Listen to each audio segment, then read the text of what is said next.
India ఏ impact summit ఆందోళన కేసులో arrest అయిన యూత్ కాంగ్రెస్ అధ్యక్షుడు ఉదయ్ భాను చిబ్ను పోలీస్ కస్టడీ విధించింది ఢిల్లీ కోర్టు 4 రోజుల పాటు పోలీసుల కస్టడీకి అప్పగించింది.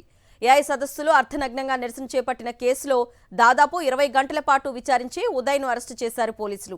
అతడిపై నేరపూరిత కుట్ర కింద అభియోగాలు నమోదు చేశారు. పాటియాల హౌస్ కోర్టులో హాజరుపరిచి 7 రోజులు కస్టడీ కోరారు. ఏఐ సదస్సులో ఆందోళనకు ప్రధాన సూత్రధారి ఉదయ్ భాను అని కోర్టుకు తెలిపారు పోలీసులు. అతడు స్పాట్లో లేకున్నా కార్యకర్తలను రెచ్చగొట్టి అంతర్జాతీయ సమ్మిట్లో గందరగోళం సృష్టించడమే అజెండాగా ప్లాన్ చేసినట్టు పేర్కొన్నారు. ఇరుపక్షాల వాదనలు విన్న ఢిల్లీ కోర్టు ఉదయ్ భాను చిబ్కు 4 రోజులు పోలీస్ కస్టడీకి పంపింది.